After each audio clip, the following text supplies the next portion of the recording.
خوش تیپا سیند جوړول افغانستان ته څه ګټه رسوي او تاسو یې ترنه څه ګټه اخیستلی شئ. دا ویډیو تر اخره پورې وګورئ چې په هر څه باندې پوه شئ. تاریخ: امو دریا 2400 کیلومتر د سنټرل آسیا یو مهم سیند دی چې د پامیر غر نه راځي. دا د افغانستان او د تاجکستان په سرحد باندې راځي او داسې مخې ته د ازبکستان او ترکمنستان طرف ته ځي او په ارال سی کې ختمیږي. کله چې د روسانو جمهوریت په کرګستان، تاجکستان، ترکمنستان او ازبکستان باندې وو، په هغه وخت کې روسانو د امو دریا اوبه په دې 4 ملکونو باندې تقسیم کړې وې او افغانستان یې په دې اګریمنټ کې شامل کړی نه و چې د دې اګریمنټ نوم و المایټي اګریمنټ چې په 1992 کې جوړ شوی و او په دې اګریمنټ کې د افغانستان حق هم کېدو، خو د جنګونو د وجې دا ونه شو. نو د افغانستان جمهوریت وی زمونږ په دې اوبو باندې حق دی، کو په دې اګریمنټ کې یستو او یا نیستو. نو ځکه یې اوس د خوش تیپا سیند په جوړېدلو شروع کړې ده. سپیسیفیکیشنز: دا سیند چې دی 215 کیلومتر اوږد دی، 115 متره پلنوالی دی او 8.5 متره جوړ دی.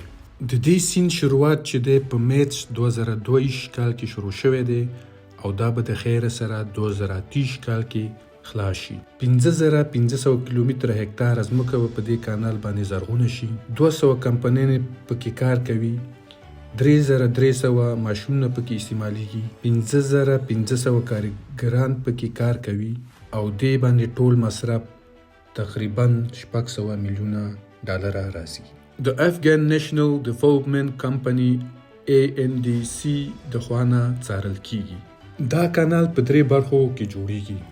لومړی برخه باندې کار شروع کړی دی چې د امو دریا نه شروع کیږي تر دولت آباد پورې چې 108 کیلومتره سیند جوړیږي چې تقریبا خلاص شوی دی.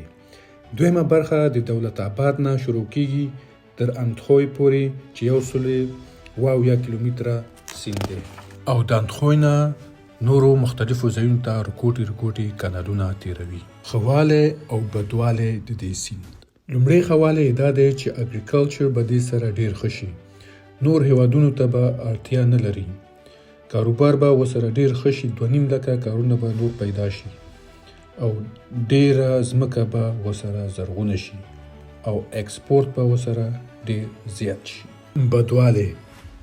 بدواله دا دی چې د همسایه هیوادونو سره اړیکې خرابېږي په دې باندې چې هغې د دې د سیند د لحاظه هلته اوبه کمیږي او هلته ځمکې وچیږي، تاجکستان، ترکمنستان او ازبکستان کې، او په دې باندې اوس خبرې اترې روانې دي چې دا به څنګه کیږي.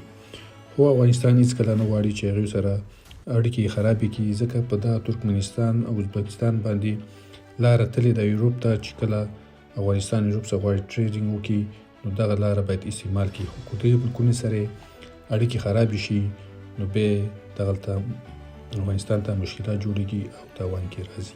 کنکلوژن: د ټولې دنیا په افغانستان باندې نظر دی چې بعد ډیر وخت نه د 40 کالو بعد نه په افغانستان کې داسې یو پروجیکټ شروع شو او د یو طریقې یو کار شروع شو. نو ټولو هیوادونو په دې باندې نظر دی او امید دی چې افغانستان د دې لحاظه یو نوی ژوند شروع کړي، د بیروزګارۍ، د جنګ او د غریبۍ نه راوځي او یو ښه منظم د امن هیواد جوړ شي. ډیره مننه ستاسو همدرد بی انټیلیجنت. والسلام.